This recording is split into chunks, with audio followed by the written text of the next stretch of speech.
लिखान से आचार्य राजनीति विज्ञान विभाग राज के बांगड़ महाविद्यालय डीडवाना में कार्यरत हूँ। हमने संयुक्त राज्य अमेरिका का संविधान आज हम पढ़ेंगे। तो हमने इससे पूर्व हमने ब्रिटिश के संविधान का अध्ययन किया था और अब हम संयुक्त राज्य अमेरिका के संविधान का अध्ययन करेंगे, जिसको 2 अध्याय में बांटा मैंने। पहले अध्याय में उसका उदय और विकास के बारे में और दूसरे अध्याय में पहले अध्याय में उदय और विकास की और स्वतंत्रता घोषणा चिन्ह का जो स्थापना संघीय व्यवस्था की और अमेरिका के संविधान का महत्व का अध्ययन करेंगे। उसके बाद में हम उसके स्रोत और उसकी विशेषताओं का अध्ययन करेंगे। जैसा कि शीत युद्ध के पश्चात जो महाशक्ति के रूप में एकमात्र उपग्रह है वो संयुक्त राज्य अमेरिका है। इसके पूर्व में अटलांटिक महासागर, पश्चिमी सीमा पर प्रशांत महासागर, उत्तर में कनाडा, दक्षिण में मैक्सिको राज्य व मैक्सिको खाड़ी है। इसकी भौगोलिक स्थिति इसे संसार के अन्य देशों से पृथक करती है। अपनी इसी भौगोलिक स्थिति के कारण अमेरिका बाह्य आक्रमण और आंतरिक अशांति से सदैव सुरक्षित रहा है। वहाँ प्रजातंत्र को भली प्रकार से फलने फूलने का अवसर मिला है। क्षेत्रफल के दृष्टिकोण से संयुक्त राज्य अमेरिका विश्व के बृहत्तम देशों में से एक है। जिस समय इसकी स्थापना हुई थी उस समय इसका क्षेत्रफल लगभग 3,15,065 वर्ग मील था। इसमें 13 राज्य थे। आज इसमें 50 राज्य। इसका क्षेत्रफल 36,15,222 वर्ग मील है। संयुक्त राज्य अमेरिका की जनसंख्या वर्तमान में लगभग 30 करोड़ से ऊपर है। फिर भी प्रचुर प्राकृतिक संसाधनों तथा कृषि योग्य भूमि के अनुपात में यह जनसंख्या अधिक नहीं है। ये देश पूर्व सोवियत संघ की भांति विभिन्न जातियों, भाषाओं और धर्मों के लोग रहते हैं। इसमें श्वेत और श्यामवर्णी निग्रो जातियों की बहुलता है। श्वेतों में अनेक जातियों का सम्मिश्रण है, जैसे अंग्रेज, आयरिश, फ्रांसीसी, जर्मन, इटालियन, हंगेरियन, पोलिश, रूसी आदि। अनेक अतिरिक्त चीनी, जापानी और भारतीय भी अमेरिका में बसे हैं। जातियों की इस विभिन्नता ने श्वेतों और निग्रो लोगों के पारस्परिक वैमनस्य की विकट समस्या खड़ी की है, जो सरकार के लिए आज भी एक विकट समस्या बनी हुई है। यहाँ प्रोटेस्टेंट, रोमन कैथोलिक, यहूदी, old Catholic, Polish, national Catholic, बौद्ध आदि विभिन्न धर्मावलंबी रहते हैं। मुसलमान भी हैं, परंतु धार्मिक विभिन्नता से कोई समस्या पैदा नहीं हुई है, क्योंकि अधिकांश जनता ईसाई धर्म के ही किसी न किसी संप्रदाय को मानने वाली है। लगभग ये हम कह सकते हैं कि इससे 163 राष्ट्रों के निवासी अमेरिका में रह रहे हैं। यहाँ भारी संख्या में यहूदी जनसंख्या है, जो इजराइल समर्थक नीति के उत्तरदायी हैं। यहाँ के मूल निवासी रेड इंडियंस हैं। अमेरिकी सरकार पर दबाव समूह का भारी प्रभाव है। साधारणतः संविधान पर सामाजिक और राजनीतिक परंपराओं का प्रभाव देखा जा सकता है। संयुक्त राज्य अमेरिका का संविधान भी इन प्रभावों से अछूता नहीं है। उस पर उन परंपराओं की अमिट छाप है जो अमेरिका जनता के पूर्वजों से विरासत में मिली है। इनमें सर्वाधिक महत्वपूर्ण परंपरा या विचारधारा व्यक्तिवाद की है। अमेरिका संविधान पर महान व्यक्तिवादियों लॉक और मॉन्टेस्क्यू का स्पष्ट प्रभाव हमें देखने को मिलता है। अमेरिका के संविधान के विकास और उदय का हम जब अध्ययन करते हैं तो अमेरिका जो संयुक्त राज्य अमेरिका विश्व का एक महान लोकतांत्रिक राष्ट्र के रूप में मानते हैं। यह विश्व की एक एकमात्र महान शक्ति है। यह विश्व राजनीति का नेतृत्व व नियंत्रण करना चाहता है। यह करता है। विश्व का प्रमुख औद्योगिक और पूंजीवादी राष्ट्र संयुक्त राज्य अमेरिका को अध्यक्षात्मक व्यवस्था का प्रतिनिधि या मॉडल राष्ट्र भी माना जाता है। ऐसे महान राष्ट्र के संविधान के बारे में अध्ययन करना निस्संदेह सदैव महत्वपूर्ण रहा है। संयुक्त राज्य अमेरिका की वर्तमान शासन पद्धति का आधार 1787 ईस्वी में फिलाडेल्फिया कॉन्फ्रेंस द्वारा निर्मित संविधान है, जो 1789 ईस्वी का संविधान कहलाता है। ये पूर्णतः निर्मित और लिखित संविधान होते हुए भी विगत लगभग जो वर्ष बीते हैं उसमें ये निरंतर विकासमान। अमेरिका के प्रमुख संविधान निर्माताओं में George Washington, Jefferson, Abraham Lincoln, Roosevelt के नाम विशेष उल्लेखनीय हैं। 4 मार्च 1789 को इस संविधान का प्रवर्तन हुआ। उपनिवेश निर्माण में भी जैसे 1492 ईस्वी में कोलंबस द्वारा अमेरिका के विशाल महाद्वीप की खोज करने के बाद यूरोप की जातियों ने इस प्रदेश की भूमि पर बसना प्रारंभ किया। फलस्वरूप संयुक्त राज्य अमेरिका की जनसंख्या बढ़ती हुई। धीरे धीरे इंग्लैंड ने इस देश में अपने उपनिवेश कायम करने प्रारंभ कर दिए। 1776 ईस्वी तक उसने संयुक्त राज्य अमेरिका में 13 उपनिवेशों को स्थापना की, जो आंतरिक मामलों में स्वशासित होते हुए भी उसके आधिपत्य में थे। ये उपनिवेश अपने आंतरिक नीति का निर्माण करने के लिए तो पर्याप्त रूप से स्वतंत्र थे, तथापि उनके वैदेशिक मामलों, सेना एवं युद्ध और कस्टम संबंधी विषयों का संचालन इंग्लैंड द्वारा कर दिया जाता था। स्वतंत्रता की और अमेरिका जब बढ़ने लगा तो व्यवस्थित रूप से बसे जाने के उपरांत उपनिवेशों के निवासियों में सामाजिक और राजनीतिक चेतना जागृत हुई। इंग्लैंड से उनका भावनात्मक संबंध पहले के समान घनिष्ठ नहीं रहा। उनमें पूर्ण स्वतंत्रता पर आधारित पूर्ण स्वशासन की इच्छा बलवती होने लगी और इंग्लैंड का नाम मात्र का आधिपत्य भी उन्हें खटकने लगा।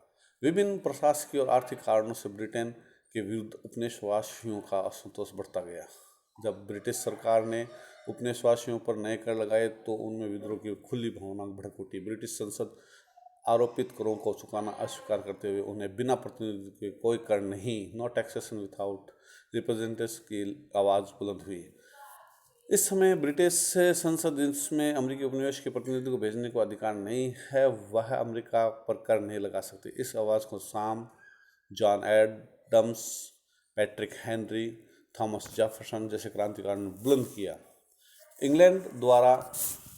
इंग्लैंड द्वारा आयोजित अवांछित कानूनों और आज्ञाओं का खुला उल्लंघन किया जाने लगा। ब्रिटिश सरकार ने इस विद्रोह को दबाने के लिए दमनकारी रुख अपनाया, जिससे उपनिवेशों में क्रांति की उज्ज्वला और भड़क उठी।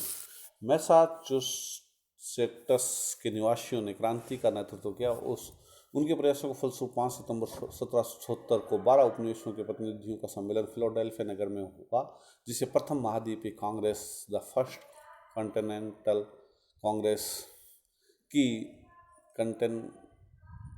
कांग्रेस की संज्ञा दी जाती है। इसी कांग्रेस द्वारा एक महाद्वीपीय संगठन यानी इसका एसोसिएशन की स्थापना की गई ताकि क्रांति का संगठन हो सके। 1775 ईस्वी में द्वितीय महाद्वीपीय कांग्रेस संपन्न हुआ। जॉर्जिया के शामिल होने से इस बार विद्रोह में पूरे 13 उपनिवेश शामिल हो गए। यह कांग्रेस विशेष रूप से महत्वपूर्ण थी क्योंकि मार्च 1781 तक यह संयुक्त उपनिवेशों की सरकार के आधिकारिक अंग के रूप में कार्य करती रही। इस तरह यह अमेरिका की प्रथम राष्ट्रीय सरकार बनी। स्थिति इतनी तेजी से बदली कि अमेरिका वासियों में स्वतंत्रता की आशा तीव्रतर होती गई। जब इंग्लैंड के समझौते के सभी प्रयास सफल सिद्ध हो गए तो जॉर्ज वाशिंगटन के नेतृत्व में सभी 13 उपनिवेशों ने अपने को स्वतंत्र घोषित कर दिया।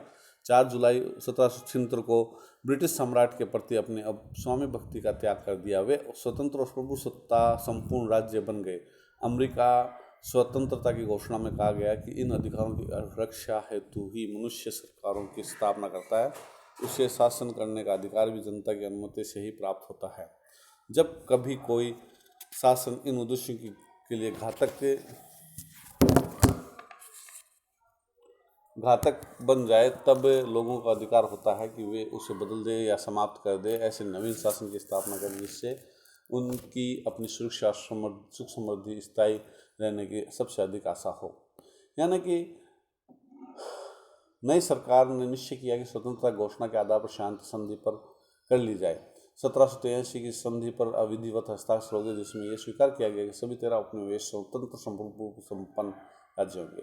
संघीय व्यवस्था की स्थापना 1776 यानी 1783 ईस्वी में उक्त संधि पर हस्ताक्षर होने से पूर्व 12 जून 1776 ईस्वी को महाद्वीपीय कांग्रेस ने प्रत्येक उपनिवेश से एक सदस्य लेकर एक समिति का निर्माण किया था, जिसका कार्य एक ऐसे संघ कॉन्फेडरेशंस के संविधान पर विचार करना था जिसके अंतर्गत एक होकर सभी उपनिवेश स्वाधीन संग्राम का संचालन कर सके, आंतरिक व्यवस्था कायम रख सके। नवंबर 1777 ईस्वी में महाद्वीपीय कांग्रेस ने जो सभी उपनिवेश राज्यों को सम्मिलित संस्था थी, स्थायी संघ के निर्माण में संबंधित धारणाओं को स्वीकार कर लिया।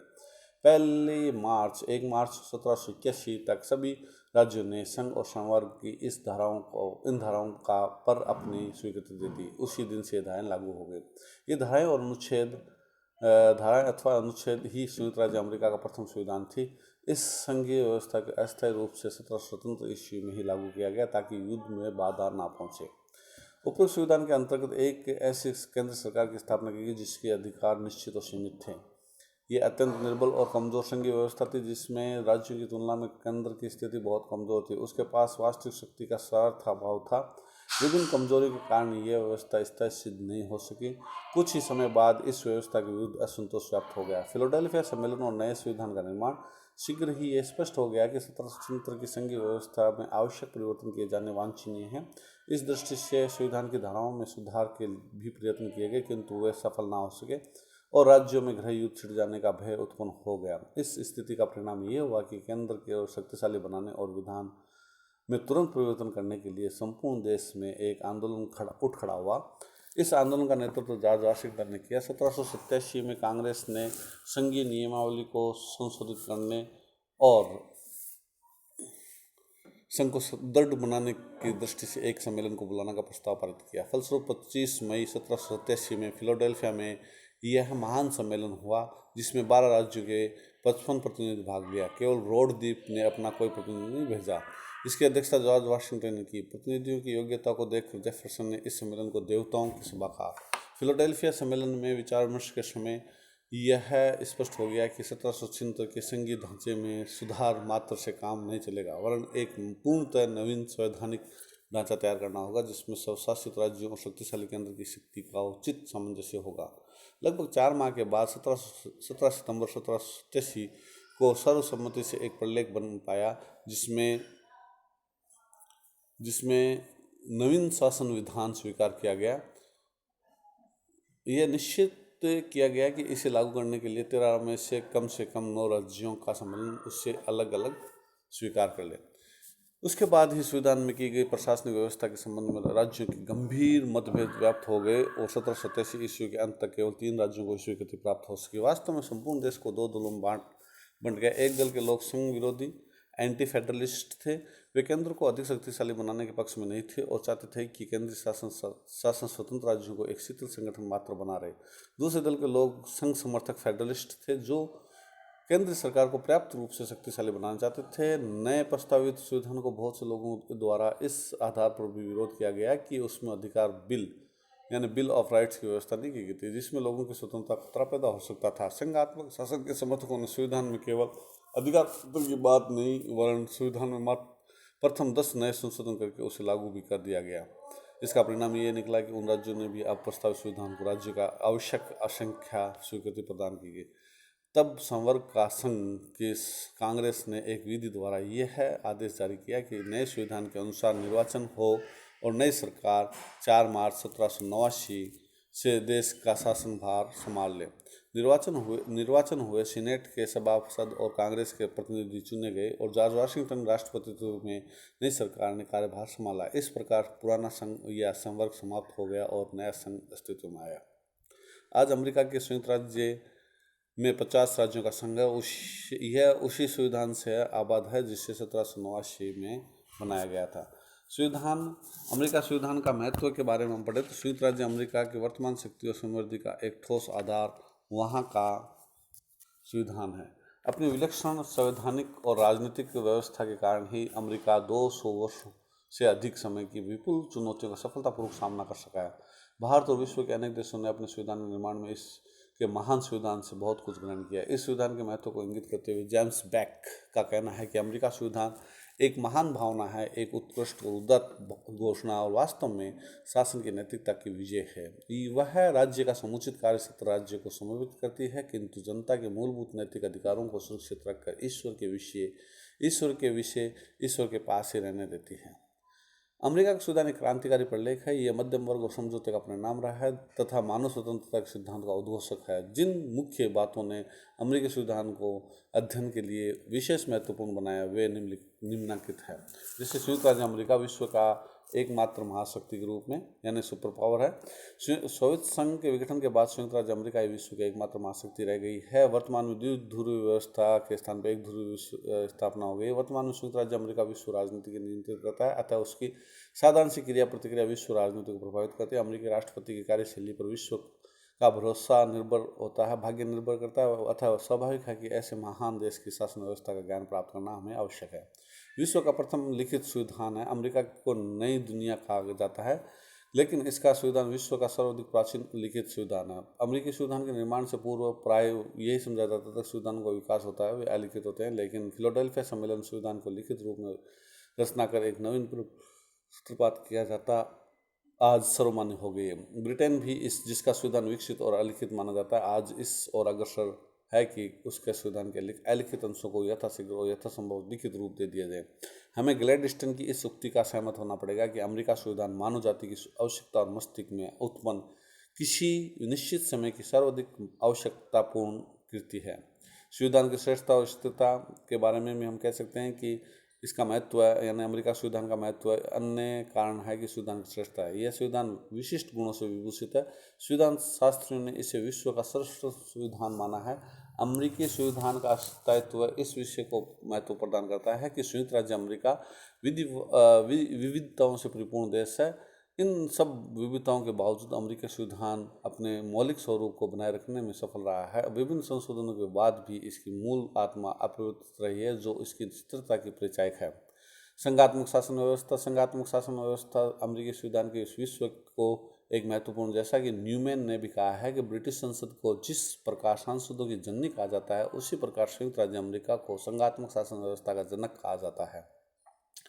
नए और श्रेष्ठ सिद्धांतों की देन, यानी कि जो न्यू और एक्सेलेंट प्रिंसिपल्स है वो अमेरिका के संविधान की देन है। संयुक्त शक्ति पृथक्करण का सिद्धांत है, न्यायिक के पुनरावलोकन है, विभिन्न प्रकार की स्थानीय संस्था इत्यादि इस विशाल प्रयोग का अमूल्य देन है। भारतीयों के लिए महत्वपूर्ण रहा है कैसे, जैसे कि अमेरिकी संविधान का भारतीयों के लिए विशेष महत्व रहा है।